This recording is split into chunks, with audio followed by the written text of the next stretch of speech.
Hello बच्चों, मैं अक्षय आर्य आपका फिर से स्वागत करता हूं मैं अपने चैनल में इजी इकोनॉमिक्स विद अक्षय आर्य। ठीक है, आज का जो टॉपिक है हमारा वो लॉ ऑफ डिमांड है। हम पार्ट 5 करने वाले हैं। इससे पहले कि अगर आपको कुछ भी टॉपिक चाहिए like individual demand, market demand, ठीक है, और डिमांड, उसकी मीनिंग, उसकी डेफिनेशन, उसके फंक्शन, सब चीज आपको इस चैनल पे मिल जाएगा। ठीक है, आज हम स्टार्ट करने वाले हैं बेटा दोबारा थ्योरी ऑफ डिमांड का एक और टॉपिक जिसका नाम है लॉ ऑफ डिमांड। क्या नाम है? Law of demand. जब भी हम लॉ ऑफ डिमांड पढ़ते हैं, ये बहुत इंपॉर्टेंट टॉपिक है इसका। ठीक है, जब भी हम लॉ ऑफ डिमांड पढ़ते हैं, इसका सिंपली मीन्स क्या होता है? Law of demand state that other things remain constant or there is a inverse relation between quantity demanded and own price of a commodity। अब देखो, मैं पूरे उसका मतलब बताऊंगा आपको। ठीक है, ये डेफिनेशन को याद कर लेना इंपॉर्टेंट है, 1-2 नंबर में आ जाती है। ठीक है, बट एक चीज देखना, law of demand state that क्या जताता है वो? Other things remain constant. Other thing remain constant कौन से कांस्टेंट करता है वो? हमने क्या पढ़ा था? px पढ़ा था, pr पढ़ा था, y पढ़ा था, t पढ़ा था, e पढ़ा था, डिमांड फंक्शन पढ़े थे ना। अदर थिंग्स का मतलब होता है ओन प्राइस को छोड़ के। मैंने बोला था कि ओन प्राइस आपका आगे बहुत सारी जगहों पे आएगा, यानी कि own price of a commodity को छोड़ के ये सारे क्या होते हैं? अदर थिंग्स होते हैं। क्या होते हैं? अदर थिंग्स होते हैं। यानी कि जब भी हम लॉ ऑफ डिमांड की बात करेंगे तो बस हम इसी को लेते हैं। अदर थिंग्स क्या हो जाते हैं? हमारे कांस्टेंट हो जाते हैं। क्या हो जाते हैं? कांस्टेंट, यानी कि वो साइलेंट हो जाते हैं, उनका कोई काम नहीं है। There is an inverse relation between, उनके बीच में कौन सा रिलेशन होता है? इनवर्स या फिर नेगेटिव रिलेशन। कौन सा? किसके बीच में? Quantity demanded. स्टार्टिंग में ही बताया था, quantity demanded, a specific quantity is to be purchased at a specific price is called quantity demanded. ठीक है, and own price of a commodity, उसकी खुद की प्राइस के ऊपर नीचे होने की वजह से उसकी क्वांटिटी पे क्या असर पड़ता है, उसी को बोलते हैं लॉ ऑफ डिमांड। ठीक है, अब देखते हैं कैसे, क्या बात करना चाह रहा है ये। मान के चलो हमारा जो प्राइस है px और qx 10 है, 9 है, 8 मान लो। ठीक है, अब भाई 10 रुपए जब था हम 100 यूनिट खरीद रहे थे। प्राइस कम हुआ तो हम क्या करेंगे, या फिर तुम क्या करोगे? जब भी किसी चीज का प्राइस कम होता है तो हम उसकी क्वांटिटी को क्या करते हैं? बढ़ा देते हैं। फिर प्राइस कम होगा तो हम उसकी क्वांटिटी को क्या कर देंगे? बढ़ा देंगे। समझ में आ रहा है यहां तक? यहां तक समझ में आया? वैसे हम इसका क्या बना लेंगे? डायग्राम बना लेंगे। नीचे को डाउनवर्ड स्लोपिंग क्यों होगा? ये हमारा px है, ये qx है। 10, 9, 8 भी बना ही लेते, 100, 150, 200। प्राइस कम हुआ, प्राइस कम हुआ तो हमने क्वांटिटी को क्या कर दिया? इंक्रीज कर दिया। फिर प्राइस कम, क्वांटिटी इंक्रीज, प्राइस कम, क्वांटिटी इंक्रीज। समझ में आ रहा है? जैसी प्राइस कम होगा हम क्वांटिटी को क्या करेंगे बेटा? बढ़ा देंगे। Price down, quantity increase. समझ में आ गया? इसी को बोलते हैं लॉ ऑफ डिमांड। क्या बोलते हैं? Law of demand. यानी कि जहां पर own price of a commodity की वजह से क्वांटिटी डिमांडेड पे जो असर पड़ता है उसी को बोलते हैं लॉ ऑफ डिमांड। क्लियर हो गया? अब इसी के यहीं पे मैं अजम्पशन भी समझा देता हूं कि कौन कौन से इसके अजम्पशंस होते हैं। क्या? Assumptions of law of demand. Simple है, own price of a commodity को छोड़ के, इसको छोड़ के सारी चीजें कांस्टेंट होती, ये यहां पर अजम्पशन माना जाता है। यानी कि price related goods is constant, यानी कि subsidised goods is have constant relation. ठीक है, और इनकम क्या होगी? कांस्टेंट हो जाएगी। टेस्ट एंड प्रेफरेंस हमारा कांस्टेंट हो जाएगा। एक्सपेक्टेशन हमारी कांस्टेंट हो जाएगी। क्लियर है? ये अजम्पशन है आपके। क्लियर? बहुत इजी है। अब हम आपका पढ़ेंगे बेटा why more of a good is purchased when its price fall, या फिर इसको दूसरे तरीके से बोलते हैं why does demand curve slope downward। ये आपका नेक्स्ट टॉपिक है। मैं टीआर जैन से पढ़ा रहा हूं, मैं हर बार ये बता रहा हूँ टीआर जैन में आपके ये टॉपिक आ रहे हैं। ठीक है, इन केस आप संदीप गर्ग या फिर कोई और बुक से पढ़ रहे हैं तो आप मेरे को अपने टॉपिक्स बता सकते हैं, ठीक है, जो आपके छूट रहे हैं, वैसे तो सारे कवर हो जाएंगे, ठीक है। अब ये क्या बोलना है कि हम ज्यादा गुड्स क्यों खरीदते हैं जब उसका प्राइस फॉल हो जाता है। ये तो आप सभी बोलेंगे कि सर ये तो हमें पता ही है कि किसी चीज का प्राइस अगर गिर गया तो ऑब्वियस सी बात है हम उसको ज्यादा खरीदेंगे, जैसे हमारे घर वाले भी करते हैं और तुम भी करते होंगे, ठीक है। बट जब इकोनॉमिक्स में पढ़ते हैं तो उसके कुछ रीजन होते हैं। जो पहला रीजन है वो है law of diminishing marginal utility. कौन सा है? Law of diminishing marginal utility. बेटा यूटिलिटी में आपको बताना चाहता हूं, यूटिलिटी होती है हमारी सेटिस्फेक्शन को मापना, इज कॉल्ड यूटिलिटी, ठीक है, ठीक है। सेटिस्फेक्शन को मापने को क्या बोलते हैं हम? यूटिलिटी बोलते हैं। क्या बोलते हैं? यूटिलिटी बोलते हैं, ठीक है। समझ में आ रहा है? समझ में आ रहा है? अब देखो दोबारा, ठीक है। अब जब हम एक और बात इसको पढ़ेंगे तो इसमें क्या होता है, जब हम किसी चीज को मापते हैं तो किलोग्राम में मापते हैं, वैसे ही अगर हम सेटिस्फेक्शन को मापते हैं तो उसको यूटिल्स में मापते हैं। हमारे इसमें चैप्टर आएगा तब आपको समझ में आ जाएगा, ठीक है। बट मैं अभी ऐसी आपका नॉलेज के लिए बता रहा हूँ कि यूटिलिटी क्या होती है। सेटिस्फेक्शन को मापने को यूटिलिटी बोलते हैं और उसको कितने किसमें वो करते हैं, इसको हम करते हैं यूटिल्स में कन्वर्ट करते हैं, ठीक है। समझ में आ गया? चलो अब law of diminishing marginal utility होती क्या है? Law of diminishing marginal utility एक ऐसी चीज है जब किसी भी चीज का तुम कंजप्शन करते हो तो हमारी धीरे धीरे इच्छा क्या हो जाती है, उसको खाने की कम हो जाती है, होती है। जैसे कि तुम भाई बाहर से थक के आते हो, ठीक है, तो सबसे पहले क्या चाहिए? पानी चाहिए। तो हम क्या करते हैं? पानी का गिलास लेते हैं और हम अचानक से अब जब पानी पी रहे तो पहला गिलास कैसे पीते हैं? मेरे ख्याल से कोई ऐसा तो नहीं है ना धीरे धीरे पीता होगा, उसको हम जल्दबाजी में सटाक से पूरा गिलास पी जाते हैं, ठीक है। मगर जब दूसरा गिलास आता है तो तब भी वही स्पीड होती है नहीं ना। तब क्या होता है कि हम क्या करते हैं, उसका सिप सिप करके या फिर आधा आधा करके पीते। क्लियर हो रहा है? ठीक है। अब जब तीसरा आता है तब हम बिल्कुल रिलैक्स हो जाते हैं, थोड़ा सा मुंह में रखते हैं, ठीक है, तब ऐसे रिलैक्स होके पीते हैं।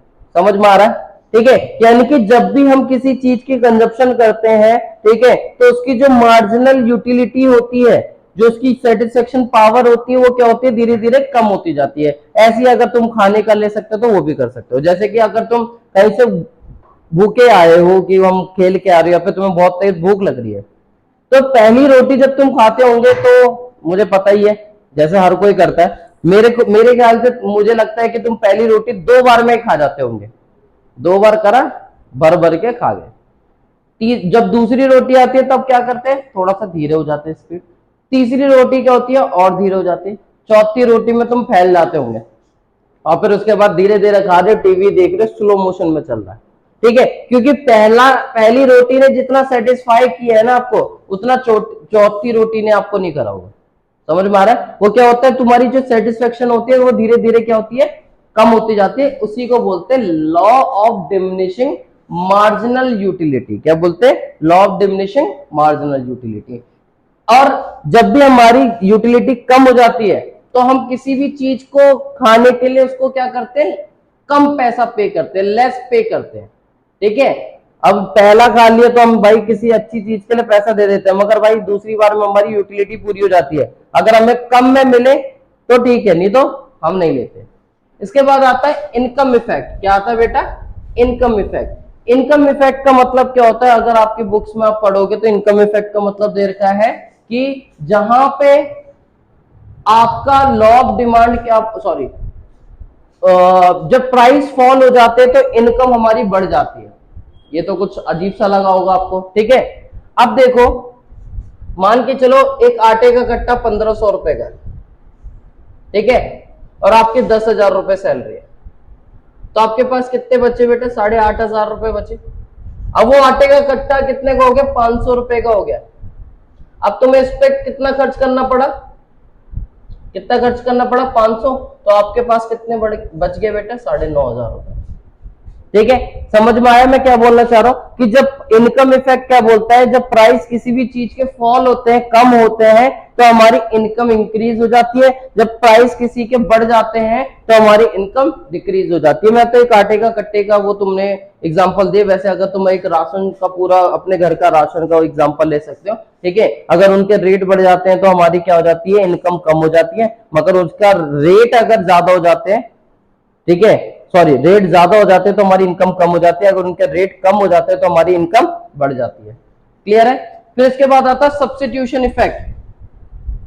सब्स्टिट्यूट गुड्स पढ़ा था ना, वैसे सब्स्टिट्यूशन इफेक्ट है कि भाई अगर किसी एक चीज की प्राइस में फॉल आ गया तो हम दूसरे की डिमांड को भी क्या कर देते हैं बेटा, डिक्रीज कर देते हैं। ये तो हमने पहले भी पढ़ा था, किसी एक चीज के प्राइस में फॉल आने की वजह से हम क्या करते हैं, दूसरे की डिमांड में भी क्या आ जाती है, हमारी गिरावट आ जाती है किसी एक चीज का। जैसे टी एंड कॉफी का एग्जांपल दिया था मैंने, अगर टी के प्राइस डिक्रीज हो गए तो कॉफी के क्या हो जाएगी, डिमांड भी डिक्रीज हो जाएगी। क्या हो जाएगी, कॉफी की डिमांड डिक्रीज हो जाएगी, सब टी पीना पसंद करेंगे।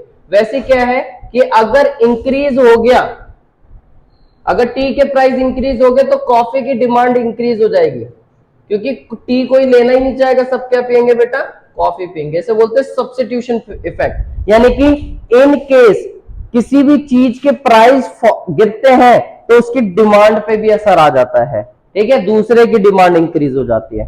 फिर आ जाता है size of a consumer group. क्या आ जाता है, size of a consumer group, ठीक है। अब क्या है बेटा, इन केस किसी भी चीज के प्राइस फॉल होते हैं तो ज्यादा से ज्यादा पॉपुलेशन उसको क्या कर सकती है, खरीद सकती है। समझ में आ गया। तो यानी कि पॉपुलेशन साइज में भी मैटर पड़ता है कि भाई अगर इन केस किसी चीज के प्राइस फॉल हुए हैं, गिरे हैं, तो उसको क्या हो सकता है बेटा, दूसरे जो ज्यादा से ज्यादा लोग जो पॉपुलेशन में है वो उसको खरीद सकते हैं। समझ में आ गया, समझ में आ गया। चलो, अब इसके बाद आता है डिफरेंट यूजेस। किसी भी चीज के अगर अलग अलग यूजेस है, किसी भी चीज के अगर क्या है, अलग अलग यूजेस है, ठीक है। फॉर एग्जाम्पल मिल्क, ठीक है। अब इससे क्या क्या बनता है, कर्ड बनता है, चीज बनता है, बटर बनता है। If price of a milk reduce it will be put to different uses according to demand of the milk export. अब सुनो, अब मान के चलो बेटा दूध है, दूध के बहुत सारे यूज है, ठीक है। मगर अगर दूध के प्राइस हाई है, ठीक है, अब मैं नॉर्मल मिडिल क्लास के लोगों के लिए बात कर रहा हूं, ठीक है। तो अगर दूध के प्राइस हाई है तो हमारी मम्मी क्या करती है, चाय के लिए यूज करती है, या फिर कोई बच्चा है तो बच्चे को पिलाने के लिए यूज करती है। मगर दूध के अगर रेट कम हो गए ना जिस दिन, 10 रुपए, ठीक है, पर पैकेट 10 रुपीज हो गया, ठीक है, तो क्या होगा, हमारी मम्मी उनको कर्ड भी बना देगी, ठीक है। फिर रोज रोज नई नई चीजें स्टार्ट होंगी बनाना, कोई रसगुल्ले बना रहा है, जो भी इनसे बनता होगा, ठीक है। और मैं और भी लोग हैं जो क्या करेंगे, कुत्तों को भी पिलाना स्टार्ट कर देंगे, ठीक है, ठीक है। मैं अभी भी करता हूं, मगर अगर कम हो गया तो मैं और ज्यादा को कर सकता हूँ, ठीक है। समझ में आया मैं क्या बोलना चाह रहा हूं। अगर उसकी प्राइस ड्रॉप हो गई तो उसके डिफरेंट यूजेस बढ़ जाएंगे। समझ में आ गया, क्लियर हो रहा है क्या बोल रहा हूं मैं।